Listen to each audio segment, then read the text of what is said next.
episode number 3. Now, I've been looking forward to this one. I know you have too. Yeah. This is the top 10 movies you want to see before you die. According to us. According to us. Yes. It's important to make that point. Yeah. And I'm going to have 5. You're going to have 5. I don't know what you've got. You don't know what I've got. But you're going to show me yours. And I might show you mine. Well, in a way, I don't know what I've got. Because on the way up, I changed my mind a bit. I had my list of 5 movies that I think you should see before you die. Yeah. And I'm going to throw it out there now. Some of these might be on your list, I don't know. But I realised, I think 90% of the audience would agree with me. Right. And I think 90% of anybody watching will go, yeah, that was brilliant. You've already seen them. So I've gone, hang on, I'm going to try and dive back into my memory of movies that moved me and have incredible stories that you should see. And if you haven't seen, maybe you should go back and look at again if I can give you a little bit of a, hey, did you notice this? Yeah, I was also trying not to be obvious and make choices that were maybe a little... I think I've got at least one in there that's probably really obvious, but the rest I think are a little bit unusual, I think. Yeah. So that's really the only sort of rules we put down for ourselves, is to dig deep and see if maybe it sparks a desire to go and check these films out. Yeah. We'll talk about maybe memorable scenes, memorable moments as well. So the movies that kind of made an impact on us that you should see before you die. You can kick off, I guess. Where do you want to start? Kicking off with the one that I've kicked out. Those that know me will go, well, hang on. The people that do know me who are listening to this or watching this would know that my favourite movie is The Big Lebowski. It's an acquired taste, so if you've seen it, you know it. If you haven't, just watch it. Coen Brothers. Coen Brothers, a fantastic movie. So the movie that I did think about, and one that moved me incredibly, that it's the story. And it's the story of love, absolute passion, rebellion against the normal, to sacrifice everything, family, home, for love, an entire world that is known, to sacrifice everything to go to an unknown world for love. And it's not just one person and one person. It is a multitude of people that made that decision at a particular time, and it's a true story. You talking Big Lebowski still? No, I'm off Big Lebowski. I said Big Lebowski, the one I'm bringing up now. Because I'm listening to you go. I didn't see that in the Big Lebowski. That doesn't sound like the Big Lebowski. Where was Walter here? Right. So if it's not, I thought you might have. No. I'm wiping. We'll give a bit of the dude before you move on.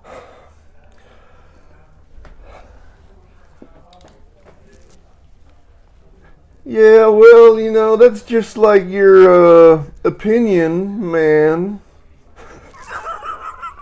So, now if we move on, right? what would it be if it's not the Big Lebowski? It's not the Big Lebowski. So I'm not going to do my obvious of Shawshanks and Gladiators and stuff, movies that I went, wow. And I think 99% of people have seen these. And I think a lot of people would have seen one of these movies. I'm now talking about the story. This is where it's going to get a bit confusing. I'm talking about a story, a true story. This really happened in history. And there have been 4 movies made about it. The one that I think you must see, and I'll tell it what it is now, it's The Bounty. The Bounty, the 1984 Richard Donner directed film with Mel Gibson and Anthony Hopkins. It also has Daniel Day-Lewis. It also has Liam Neeson. It's got a heap of stars, young stars in there that you look and go, wow, look how young they are. Now, there's also Errol Flynn, did In the Wake of the Bounty. Clark Gable was in Mutiny and the Bounty. Yeah. Then Marlon Brando did The Bounty, Mutiny and the Bounty. And then in 1984 they did it again, and they did it far more accurately to the true story. The older ones were very much William Bligh, Lieutenant William Bligh as a tyrant and an evil and starved people to death. That's not quite true. He was very, very strict, yes. Now, it's the story. The movie is brilliantly filmed. The scenery is incredible. Donner was a bit of a genius. He passed away recently too. Yeah, and he was only handed that job. It was produced by Dino De Laurentiis, and the director pulled out, and so they turned around and gave it to him. Can you do this? He had he had weeks to prepare. So it is absolutely brilliant. So just in that space, I often wonder when a director is kind of handed a project by the studio, and it's not a passion project, it's not a project they've sought out or they've sat on for years, how that then feels in terms of really bringing passion to it. But it sounds like Donna found a way to do that for you with this film. Well, the story's not an unknown story. Yeah. That's the thing. If it had been an obscure, what? I've got to read this. Yeah. It's what? Okay. A lot of people, not everybody, a lot of people know the story of the Mutiny. Why does that version of it from Donna stand out though? When there's been so much of it. Yeah, well, this was more accurate as to what really happened. And there's a particular line when Anthony Hopkins, who played Lieutenant William Bligh, is being grilled when he finally made it back to England after the mutiny. How you lost your ship. It's got Edward Fox in it. It's got some big stars in it. And how did you lose your ship? And he talks about the men. They changed. And the actual script is the transcript of the trial. It's not it's the transcript of the trial. Yes, but what made them so easy to change? And he said, I don't know. It was the place. And this is they left in 1785 to go to Tahiti to take breadfruit to the colonies where slaves were because it was cheap. That was it. The sailors knew about Tahiti. This was on a sailing ship. There's no radio, there's nothing. So they're going around the world to go circumnavigate the globe and go to Tahiti, which they knew was paradise. Had been discovered a few years, not discovered, but it had been found by Western sailors. But a guy in a ship called the Dolphin found it, and the word came back that the women were running around naked, and it was an incredible tropical paradise. And so the sailors left England. It was miserable and dreary, and sailed for over a year. Finally landed in Tahiti. They got there a bit late, and they had to grow these plants. Because they got there late, it took longer to grow the plants. They were there for nearly a year. And why'd they have to grow plants? So that they could put them on board in pots and take the breadfruit plants to the plantations where it was cheaper food to feed slaves. So this is all honoured in the film? Yes, absolutely. This is all in the film. Yeah. And they show all of this. And then, of course, it's time to leave. William Bligh made the mistake. When Cook was there, and Bligh sailed with Cook, he was there with Cook. When they stayed there, Cook constantly had the sailors come out, riggings up, practice rigging, practice sailing, put anchors up, cleaning the ship. Bligh let them go for a year. They became natives. They had their own kids, native kids. Wow. They had their own native wives. And they lived as Tahitians. It was paradise compared to England. So when the time came to leave, it didn't take long. And on the 28th of April, 1787, they'd had enough. Yeah. And the filming of the mutiny was the time that I looked at Mel Gibson and went, who's this guy? He can act. Yeah, right. I knew about him. I knew him in Mad Max and everything. Okay, sure. But wow, the performance he puts on during that mutiny. He told Richard Donner there was no rehearsal, and he wasn't going to tell the cast. So the faces in the background of the cast of how he's losing it badly is real. It's authentic, yeah. It's authentic. Yeah. And they cast him adrift with other men in a small little lifeboat, gave him a compass, and that was it. He had no maps, so he had to follow the stars and a compass from the middle of the Pacific Ocean all the way across up the coast of Australia. We should probably mention, in this conversation, there's probably going to be spoilers too. So maybe we should be, I'm just thinking, maybe we'd be careful not to maybe give away endings even. Mutiny on the Bounty, I think everybody knows. Well, I guess some of these movies have aged so much that it's out there. I only found out the other day the Titanic sunk. I still have watched it, but I can't believe it. You've spoiled that for me. Oh. So maybe we just say, you know what? This is going to be a spoiler-filled review or look back on these films. So it's spoiler-filled. Really? I think we've spoiled it already by saying that. Well, yeah, I think you're right. What stands out in that film? Is it in terms of cinematography, screenplay? Yeah. Cinematography. After I watched the film, I felt the same way. I think I would stay. It shows Tahiti so beautifully. And it is just incredibly filmed. Tahiti's one of the stars of that film. Yeah. And the boat too. I think I've never seen it. I've never watched it. You've got to see it. Yeah, it is really. It moved me. But I'll tell you why. I've never gone to it because I thought I was so over familiar with the idea of it. Yeah, well, what a fascinating story for a bunch of men to go, no, we're not going home to our wives. We're not going back to England. Yeah, right. We're going to risk being hung if we're caught. Yeah. And we're going to get the captain of this ship and his first officer and most of the people loyal to him, put him in a little tiny thing. Yeah. See you later. We're going to take this ship and we're going back to Tahiti. Standout performance in that film? Yeah, the island. I think that the Mutiny scene is the one that you really That sequence is amazing. You know it's kind of coming. In the third act, wow, obviously, toward yeah, and it pays off. Oh wow, what a scene! Wow, and it's far more historically accurate than the three other that have gone before. And I think that there's been 4 movies on this subject. Yeah, says right. something. Yeah, it's the greatest love story ever. To turn your back on everything you know and go, no, I'm going back to this place. I've fallen in love with that island. Okay, Great. so that's Richard Donner's The Bounty. The 1984 with Mel Gibson and Anthony Hopkins as the main stars, but it's got a ton of stars. When did you go back to that movie? Is it aged well? Yeah, I've actually watched it recently. In the past 6 months, I've watched it again. Yeah. Nothing more. I got that out, and the minute it starts, the music is beautiful too. Music by Great Vangelis. score. Okay, Vangelis, yeah. Yeah, and responsible for Blade Runner too, right? absolutely. Yeah. Yeah. I'll jump into a film that I think is my number 5. That I don't know if you put me onto it or if we talked about it. It's kind of blurry, but it might have even been you put me onto it. I know there was a scene in this film that you loved that I also will highlight as one of the favourites. And it's 1993. I'll just check my notes. But it's 1993. Clint Eastwood's film as a director, and it was, you know where I'm going? Kevin Costner. Yes. And Laura Dern. Perfect World. A Perfect World. That's a real gem of a film. It's in my top 10 of all time great films for me.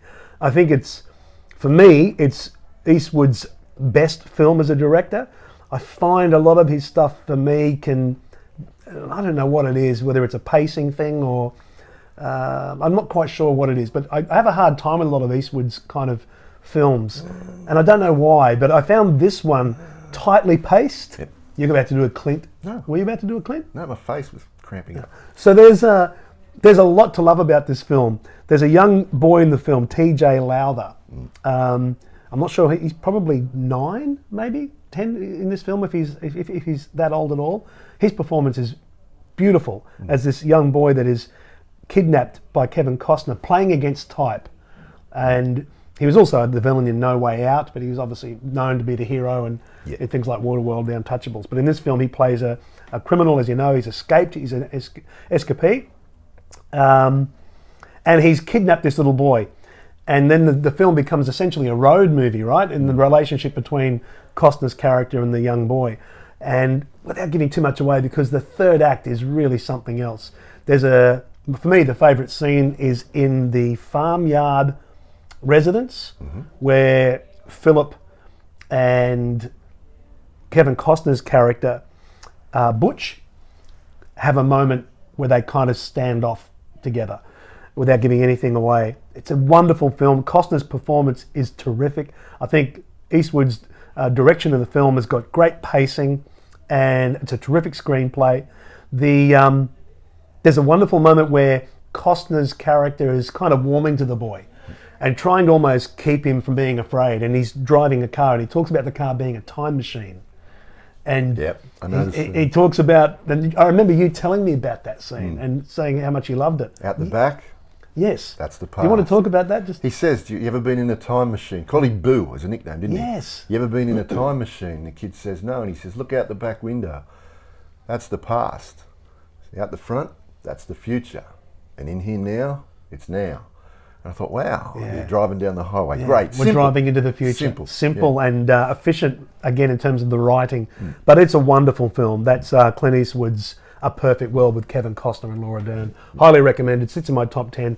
Today it's a number 5 as we count down. What do you got? On Costner as well. Costner's The Field of Dreams. Yeah. That's just recently happened on YouTube. I might send you the link. Right. Go on YouTube and have a look at Kevin Costner this year, recently, like a few weeks ago. They built the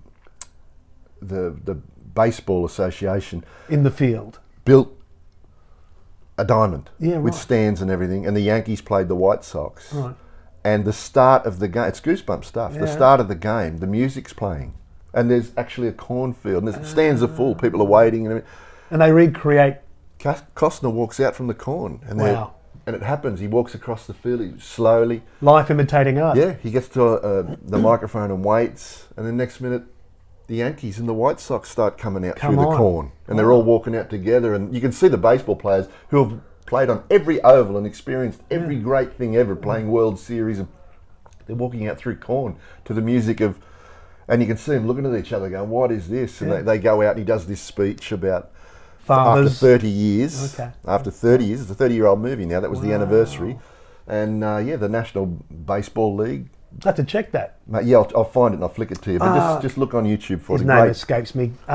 Goodfellas, who's also in there, plays the dad. Plays the dad who comes out of the corn and greets the son in Field of Dreams. His name escapes me. Yeah, I know the guy. Come on. I like that it had Burt Lancaster in it. No, I think it was Burt Lancaster's last film. Let's get this name. Oh. Come on, Goodfellas. Goodfellas. We're going to circle back to it. All right. Because I was listening to an interview, and some people listening are screaming at us, right? Yeah. It's good. You could probably call it up. What'd you call it up? If you call up cast of Field of Dreams, his name's going to be there, and we're gonna know in a heartbeat. That's terrible to not know that, right? I know.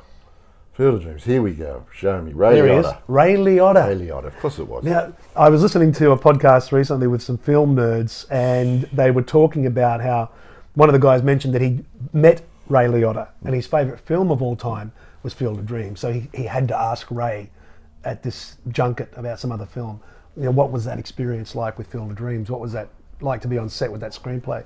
And Liotta, he said it really crushed him because Liotta had no recollection of the film after all these years that had stayed with him. It was a job. It was, I don't remember that much about it. I remember being there and doing what I had to do, but it was really a job. And he said, I was waiting for this wonderful, insightful answer that was going to bring me to tears. And Liotta's attitude was, it was a gig. I had a couple of days on set. I did what I had to do. I'm glad you enjoyed it. Wow. So if we move through your five, what have we got next? I've got another story about Ray Liotta, but we're going to go off. Because Field of Dreams wasn't one of yours, right? No, it wasn't. I was just saying, it just reminded me. It got an honourable mention. It got an honourable mention. What do you got? The next one is from 1950. I only recently watched this and we spoke about it a few weeks ago. I found it on TV. And it is Sunset Boulevard. Yeah. An incredible performance by Gloria Swanson. The thing that got me was not just how well she performed. It was filmed very well, but it was art imitating life, imitating art, because Gloria Swanson was a famous actress from the silent era. And she also acted a lot with, played a love interest in some movies with a guy called Max von Sydow, who's also in that movie. He played her butler. Ming the Merciless in Flash Gordon too, right? Yeah.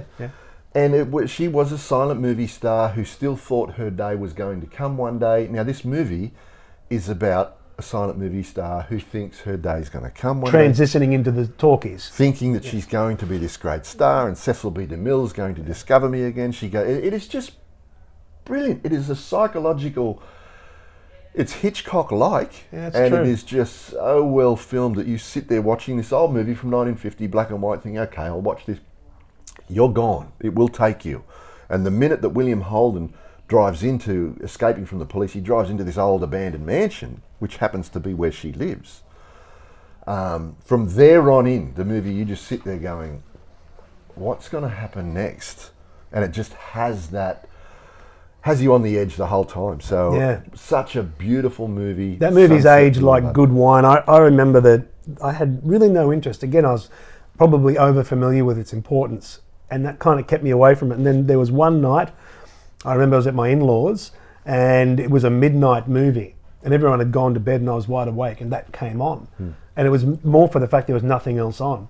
And I sat and watched it with no real interest in it. And then within the first 20 minutes, I was totally involved in that film. And it is a stunning, it is a stunning piece. And it deserves all the accolade that it still carries and the weight that it carries as that's a cinematic masterpiece.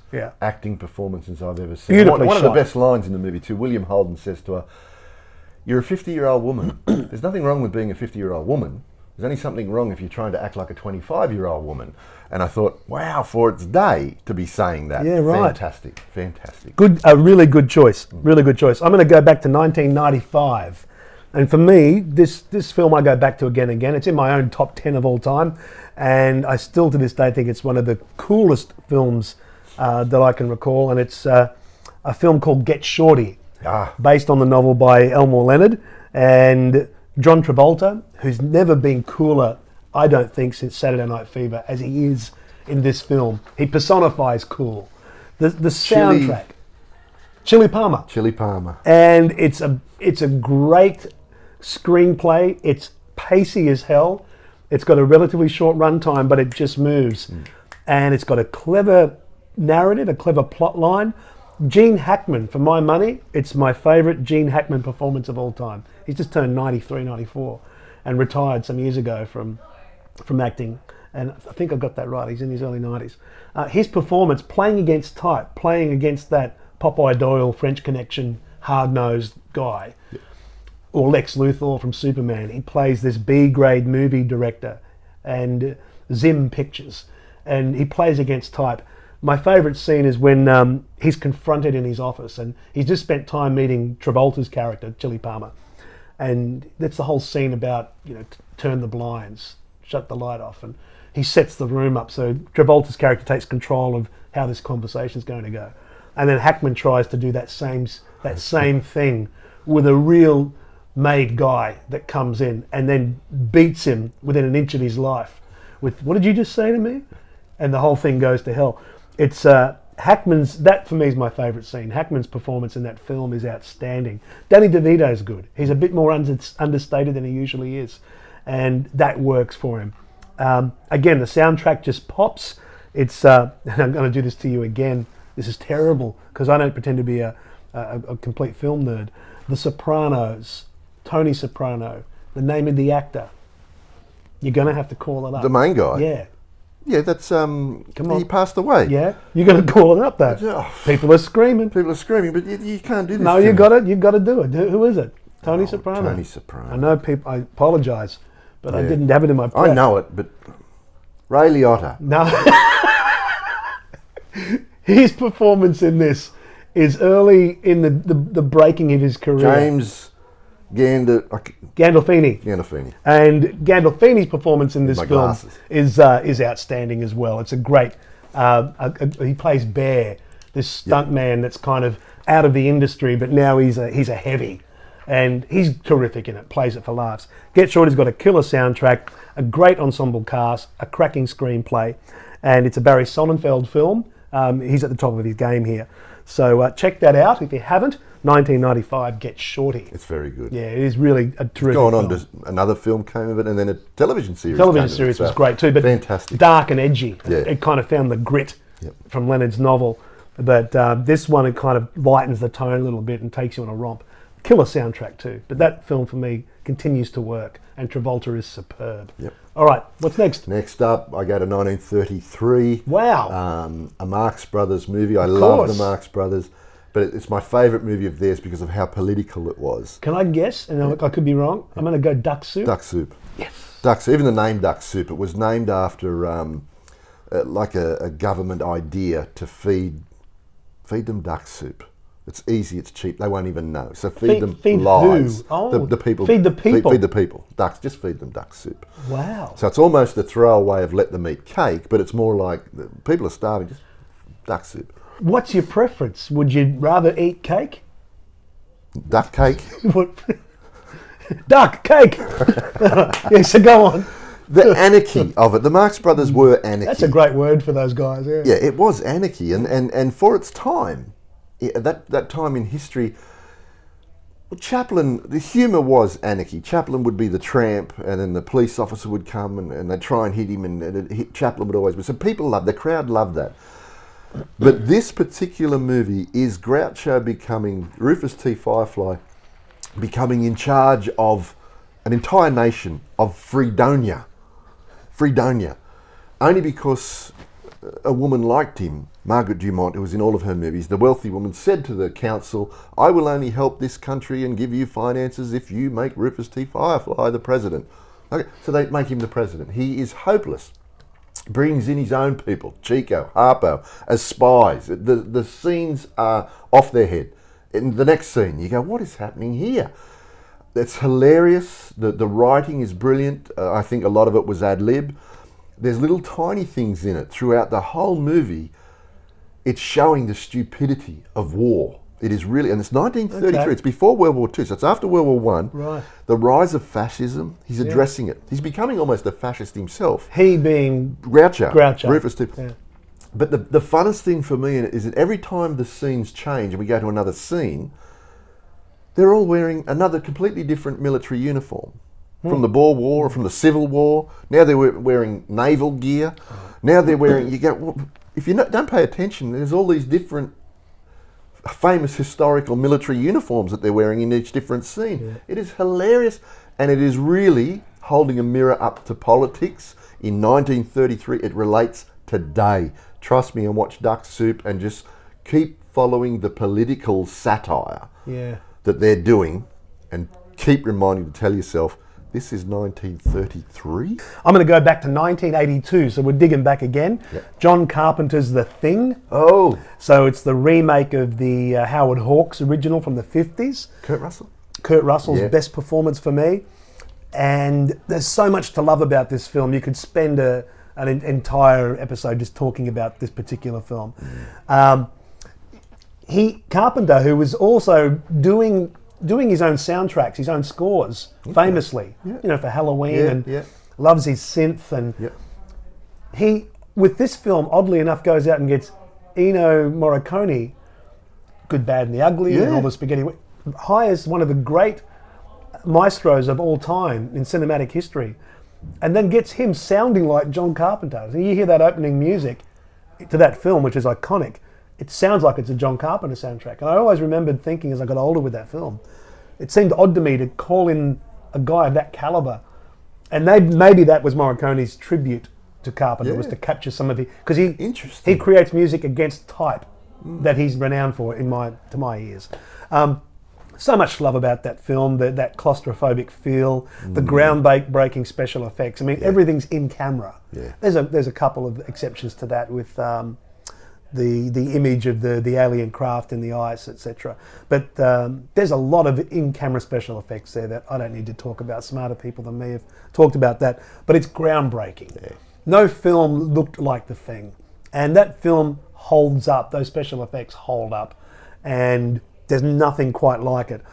What's tragic about that film is it comes out in 82, the same week as E.T. Cool. So you've got this groundbreaking horror film about an alien that infects human bodies. And at the same time you have a studio releasing the story of a lost alien who finds a little boy. In fact, there he is right over there, just sitting here in the office. So it kind of destroyed that film, and it was lost to time for a little while and critically panned. Kind of got a second shot at life when it was released into the video market. VHS, which is where I discovered it. And my dad put me onto that film because he grew up with the Howard Hawks version. And there was, again, the horror elements, the body horror in that film is insane. There is a scene to this day, and if people know the film, they know exactly what I'm going to talk about. It's the defibrillator scene with a key character that's laying down, and the chest opens up and turns into a mouth and with jaws, and then severs the forearms of the guy that's holding the defib. I mean, to this day, that's a chilling scene. Yeah. And the sound design, when the chest cavity opens up, go back and have a look at that film and listen to what's happening in terms of the sound design.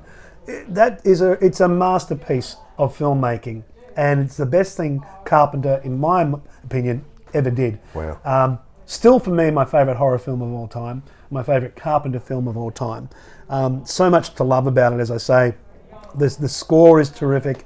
So many memorable moments. The ending is exactly what you want in a film like that because you don't know what the ending is. It leaves the impression of the film in your own head, not for days or weeks, but for years later. Yeah. There are still people debating what's going on in those final minutes to film that brings that story home. So that's one well worth discovering, but just be warned, it's graphic. And it's aged well. The horror has aged well. It's 1982's John Carpenter's The Thing. And quick segue away from that, the scariest film I've ever seen, special mention here, David Lynch's Blue Velvet. Oh, wow. Have you seen that? Yeah, I love Lynch. Oh, the character of Frank, Dennis Hopper, when he turns up in that film, That's a horror movie In without... dreams, Oh, boy. I was. It's not a scary movie as far as it's the evil of the human mind. Yeah.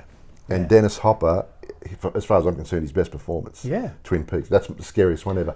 The opening shot, it's been talked to death, but the opening shot of that film with a camera, There's it's someone knocking at the window. suburban America, and it's all very beautiful. It's all very safe, and then the camera panning down into the earth, and then we see the maggots and we see the bugs. Yeah. And you see the decay, Yeah, the ugliness that you don't. Yeah. Yeah, that's And it. That sums up the movie. That sums up the movie. In Yep. the opening titles, we're going to take you on a journey into the Yeah. darkness of the nature of Yeah. people. Yep.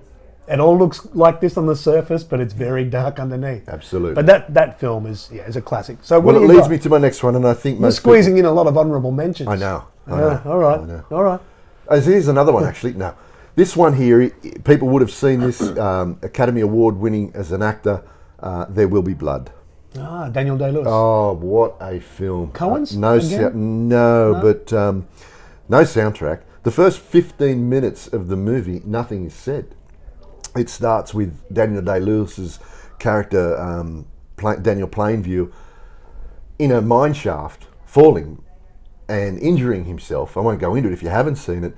It's 15 minutes of him now realising, what do I have to do to get out of this mine shaft to survive? He's by himself. Nothing is said. The movie is set up for each tragedy, each flaw. The performances of the people in it are brilliant. It is a masterclass of acting, without a doubt. Plainview as a character is just horrific. Greed, it's all there. And the standout performance for me is the scene in the church where he has to ask for redemption for what he's done. Right. And the priest, who he's had power over the priest for so much, finally the tables turn when the priest calls him up. We have someone new here. He wanted the backing of the church. We have someone new here. You have to come up and ask for your penance, what you've done wrong. He's only motivated Get by on your knees. His greed motivates his manner. He wants to get this pipeline. He'll do anything he can to get this pipeline through this community. And the priest all of a sudden has the power. No, get on your knees. Louder. And the performance that Daniel Day-Lewis puts on is spine-tingling. Right. Probably the best acting I've ever seen. Wow. Yeah. Yeah, that's a hell of a film. That one moved me, that film. At the end of it... Those last 20 minutes are pretty incredible. Wow. That's another movie, when it ends, you sit there going, I've been drained. Yeah. That will drain you. But just remember it's acting. Do you think there's a difference, and this has been argued about for a while, is there a difference between film and movie? And I think sometimes something like There Will Be Blood, I think is a film. Yeah. And then I think something like Raiders of the Lost Ark is a movie. I think I look at things this way too, and it is something like a Braveheart or a Titanic or a Gladiator. When they come out, I used to say to people, you've got to go and see this. Don't wait. This is for the big screen. Yeah, right. So this is big screen stuff. Some stuff you can watch on a telly, and we have great sound systems now and home theatres. But then when you do watch some of these epics on a big screen, and they bring them back now, which is the great thing about it. Yeah. It's a big screen movie. So it's a film, is it? Yeah, let's watch it on film. Well, I want to through the projector. I'm down to my last two. I've got one left. I'm going to go to 2003. Yep. And I think this is the single best film that Tim Burton ever made in his career. And I think it's one of the very best Albert Finney performances put to film. And that man had an incredible career. Jessica Lange in more of a support role, but to this day my favourite actress. She's an amazing powerhouse of talent, and she's terrific in this film. Based on a book by Daniel Wallace and a screenplay by John August. The film is Big Fish. Okay. And for me, that film has layer upon layer of metaphor and things to say about fathers and sons, specifically fathers and sons. And we kind of talked about that in our last episode, so I won't wander off into that field, but this film, for me, I can go back and watch it tonight and I know I'll get something else out of it, or I'll see something I didn't understand before that I now understand better. Now, to me, that's great art. Great art. It's funny, I read something recently that great art doesn't change, we change. So as we change and go back and look at great art, we see new things. So when you go back and look at some of these films and you go, oh, this means more to me now. Well, because you've changed, you've gotten older. The world has weathered you a little bit. You see things a little differently. So these films become richer, and then they reveal themselves to you, if they're great art. And Tim Burton's Big Fish is great art. For me, it's Burton restrained, because sometimes he can get very indulgent and away he goes. In this, I think he's restrained enough, but wild enough to touch on metaphors and themes of what it means to be a father, and then most importantly what it means to be a son who's saying goodbye to a father. So Albert Finney's character is dying. His son has come home to be with him in his final days. They've had a strained relationship where the son has only ever seen his father as someone that tells these big tales, these big stories, and none of them are true. They don't mean anything. And he goes to his father with this idea of, I just want you to, for once, just be real with me and stop with the stories. And Finney continues with the stories, and as the story unfolds and we go through flashbacks with Ewan McGregor playing a younger Albert Finney, he talks about meeting his mother, he talks about taking chances and leaving the town that he grew up in, and you realise these stories are his truth. They're metaphors that he's trying to leave the son with, and without giving too much away. It goes full circle, and they stick the landing in the final act of that film beautifully. It's a film that still to this day will bring me to tears, but it also will change your brain about parental relationships. Big Fish from Tim Burton is a masterpiece. What do you got? Very good. My last one is one that moved me. I saw it at the cinemas. I think it's the early 2000s. I'm not sure what year it was when it came out. It's the first ever movie to be entirely filmed digitally. Right. It stars no one. A bunch of people you'll never seen and you've never seen again. The star of the movie, as far as I'm concerned, is the director, which is Mel Gibson. The movie is Apocalypto. Wow, okay. And I don't know if you've seen it. I've never been able to get through it. Wow. So. Okay, it does have subtitles. Is that you got a problem reading or what? No, my problem, it's a good question. I don't know what my problem is. This has been a common theme with us, because like when you talk about go and listen to Nevermind the Bollocks, go listen to The Clash. I go, You're going to get that taste. Yeah, and then you'll say, Apocalypto, Big Lebowski. I remember you telling me, and I'm like, and then it hit me years later, sitting in a hotel room in China, and I fell in love. But Apocalypto, okay. Oh, wow. I saw it at the cinema. Why? Well, I read the review on it that it was this cinematography masterclass. Right. And then I saw a documentary on the making of it as well. I saw that after, but I did see a couple of clips from that of Gibson in his element. He's quite mad, and I think you have to have that madness to be a great artist. But even with his interviews now, and you see, he kind of talks, and he's like, "Oh, well, I'm not really sure," but and you think, what's going on in his head? And this movie is about the Mayan civilization. Pre-Columbus and the Spanish coming over. Actually, at the end of the movie, it hints that that's happening. Right. But it's before all of that, and how brutal that culture was, and how they lived in the jungle and had to survive. And then there were other, the greater Mayan civilization would come to these small villages, and it has this running theme of a woman trapped, but It'll keep coming back to that to remind you this woman is trapped. But then it goes off to these people, her husband, who's been taken as a slave, into the Mayan capital, and what they have to go through. It's horrific. I lent it to my father and said, "This is a really brilliant film. Watch this. I think you'll love it." And a week later, I haven't watched it yet. Did you watch that movie? Eventually he said, "Yeah, I did. It was good." And I knew he lied. Right. Because he wouldn't have said that. Yeah. Well, it's not a good movie. And then I said, "Did you like the blonde-haired bad guy?" Hang on, what does it mean when you say it's not a good movie? Because it's a good... His idea of good. He would have said, "Wow." Yeah. He would have reacted differently. It's good. I thought, you didn't see it. Yeah. So I tried to trick him and I said, what do you think of the bad guy, the blonde guy? He was doing Big Fish. He's telling you stories. He was telling me stories. Dad, just tell me the truth. Yeah. Well, I tried to get him and said, what did you think of the bad guy, the blonde guy? And he laughed and said, there is no blonde guy in it who's bad. I said, I know there's not. I'm just trying to trick you. All right, I'll watch it. And I saw him the next week and I said, what did you think? And he went, that is brutal. He said, wow, what a movie. The brutality. I said, yeah, that's what it was like. That's what was happening. And that's a movie that will show you history, if you really want to go and look at parts of history and civilizations.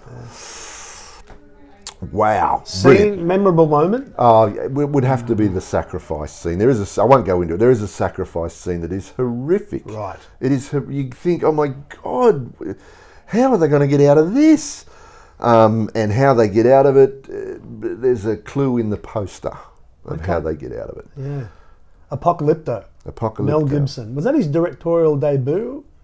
I can't remember. don't Again, if know, you're a but film nerd, yeah, you would know. You would have tuned out of this 20 minutes We're ago. we're not film nerds. We're just film lovers. We're film lovers, and we get moved by a movie, and that's why we'll talk about it. Apocalypto. Challenging but worth the effort. Stay with it. You got to go back to that and I'll just go back. read. It's not. You're not constantly reading. I've got no problem with reading. I think you do. Yeah, I think you're making a judgment there. You've got all drawings here. Well, I can't even read this. Yeah, well, it's your drawings. I've lost interest in looking at this. Yeah. I got my last one. Okay. And again, for many, it's probably going to be an obvious one, but there's a good story here for me. I hated this film with a passion for, 20 odd years. You hated it with a passion. Oh, God. And I'll tell you why.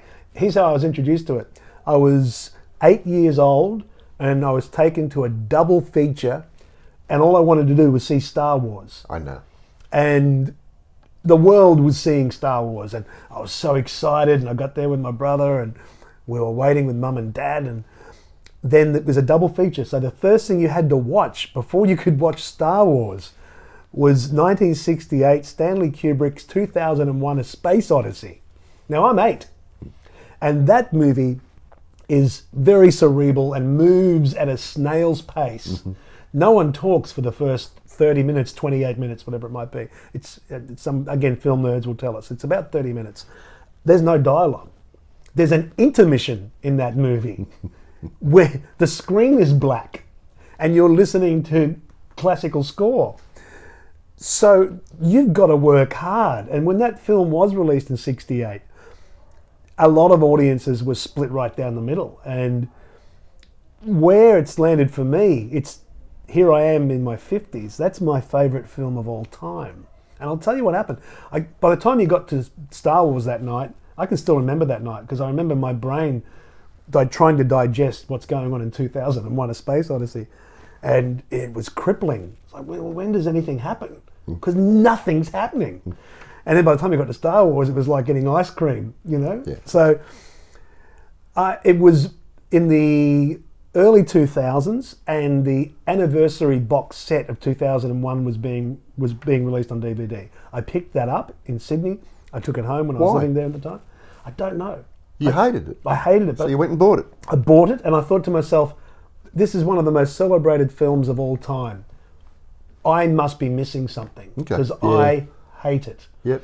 And I bought it knowing I hated it, but also knowing maybe I don't know something. It's like I said before, we age, we change. Yeah. Great art is great art and you will change the way you look at it if you allow yourself. So I can still remember the afternoon. I was at home alone. I put that film on a Sunday afternoon or a Saturday afternoon and I just sat in it.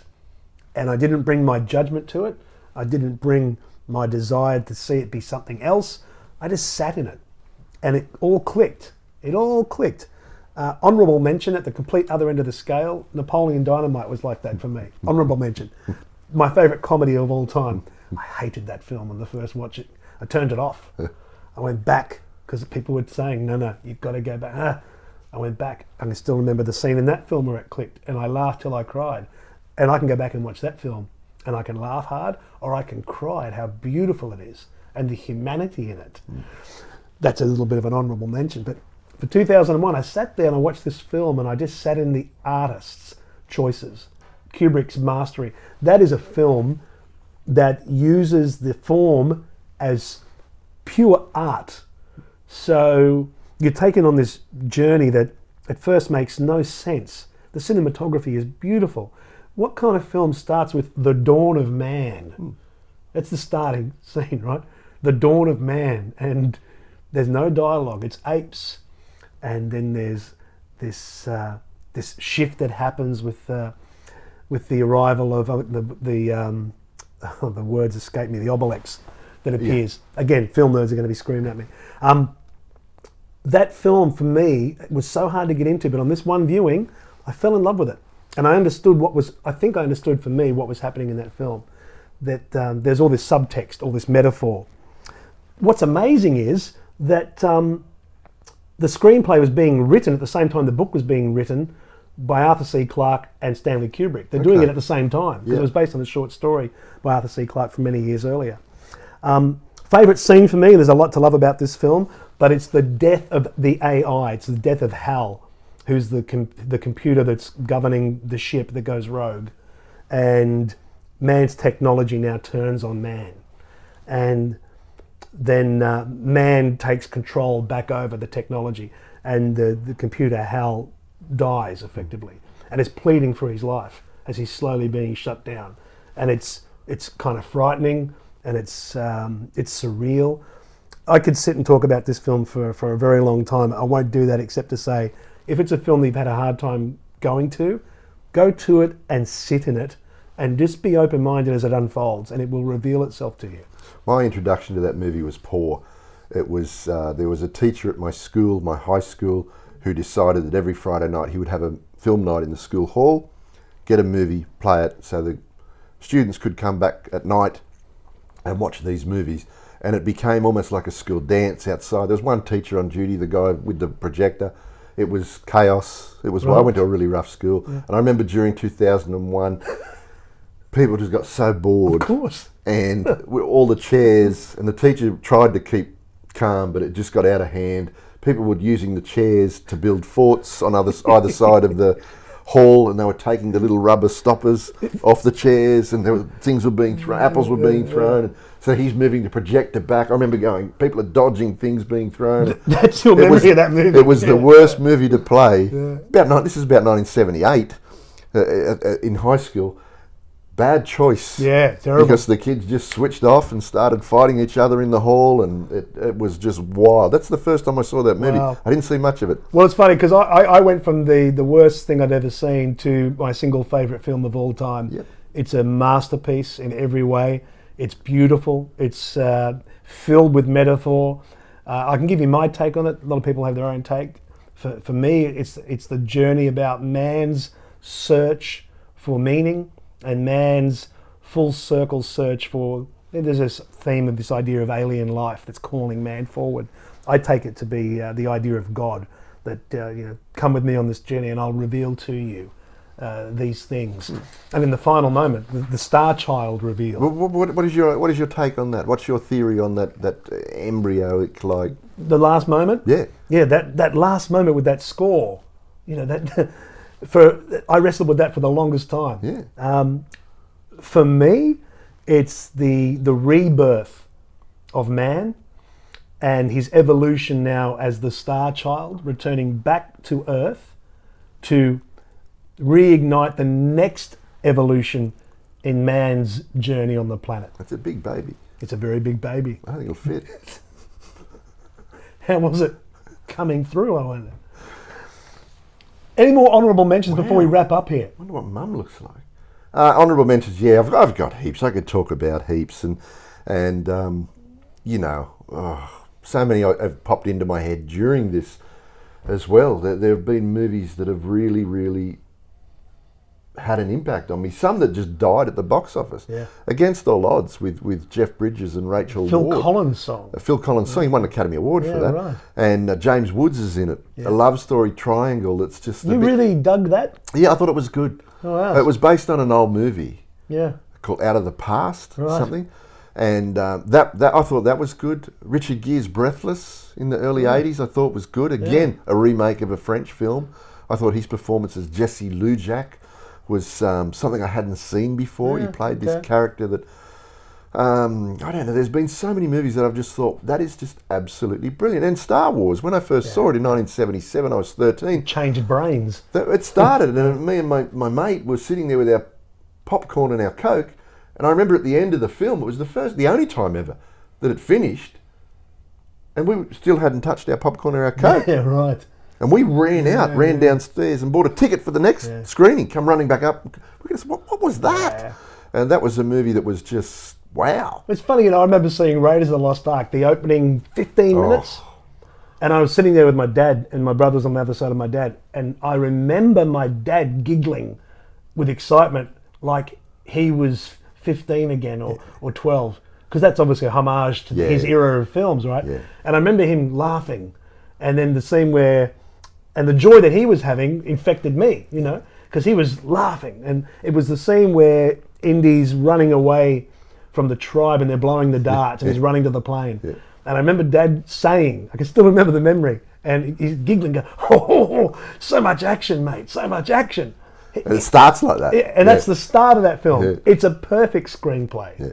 It's a perfect screenplay. I read something recently that said, what's interesting about that film is the hero, if you take the hero out of the film, everything that would happen still happens. And there was a case being made for his presence in the film doesn't stop anything from happening that's going to happen. Yeah. And it's an interesting, clever way that film was structured. I read it was a game changer. That film was a game changer because of the start. Because at the time, and forever, movie would start, and you'd explain your characters, and the story, and the build-up, and the action at the end. This movie started with action. We're going to drop you in it. Whoa, what is this? And then it dies down and you get to know your characters and stuff. And so to change that around was brilliant by Spielberg. Yeah. Absolutely brilliant. To wrap it up, let's just ask ourselves that question. Now, for you, why do you love film? Because of that, because it moves you, makes you think, can take you back. Now, the first one I talked about was history involving Gibson. The second one, Gibson's behind, but again, it's history. So I like that. I loved that when CGI started coming in, and I did see Gladiator and the brilliant film, but I realised then how good CGI is, because we are going to actually be able to see history. You'll see Rome in all its glory. There's not ruins, and it's not just some wooden set someone made. It's like a drone shot going over the top. They release the typical the director. Same as Ridley Scott as Blade Runner. Gladiator, filling the screen with movement. The doves are flying across. Here we see it. You hear the trumpets. There is Rome. You rang me when that film opened, and I remember you saying, "Go see it." And the star of the film isn't Russell Crowe. The star of the film is Ridley Scott. Yeah, you said that to me. He loves to fill the screen with movement. So if it's rain, Blade Runner. I didn't say it, but it's my number one. But I think everybody's seen it. You either love it or hate it, so I'm not revealing anything new here. But Ridley Scott loves to fill the frame with movement. Rain, steam, Blade Runner. There's always the background stuff. There's a story in every scene. Yeah, and I thought that when Gladiator came out, I thought, how's he going to do that? But even at the beginning, when he's in the fields and the pollen and stuff, he gets it. And there is a scene in Gladiator that's been repeated in many films, and I don't know where it was done first, so please, if you can, the nerds out there, I'm calling on you to answer this one, where Russell Crowe's character's running his hand across the wheat with a ring on, and you just see his hand skimming the top of the wheat. Now, Kevin Costner does it in Dances with Wolves. There's a scene where he's skimming it. So who's, obviously Wolves was before Gladiator. Where does that come from? But I've seen it before. I've seen it prior. That's a great, that's copied a lot in movies. You'll notice how many times that's in movies, that scene. As we land the plane here, I wanted to save a little bit of face. It's the monolith I was trying to refer to in 2001 rather than Obelix, but it's the monolith that is, for me, the metaphor for the signposting of evolution through man's journey. So there we go. Okay. So look, a great conversation, a bit of a journey. I love film too and movies for those same reasons. I love stories, and we all love stories, right? But I love the meaning that comes out of those stories that we can carry through our lives. Mate, thank you. Thank you. Always good to sit and talk. Thanks for listening wherever you are. Thank you so much. And our next one, and that's the thing about movies. You never know what's going to come around next year. There's always, and they're changing because of our changing world as well. So they're going to have to adapt with that. But what great ones are going to come? That's the excitement and the joy. And what great episodes of D&M are going to come. There's excitement and joy there too. We'll find out on the next one. Thanks, buddy. Thank you, mate. Bye. And that was it. That was the first take on the first day of shooting So embarrassing. That was the beginning and the end of any career that I could have had in pornography. So that was it. Are we on? Yeah. Oh. Hi, I'm Dave.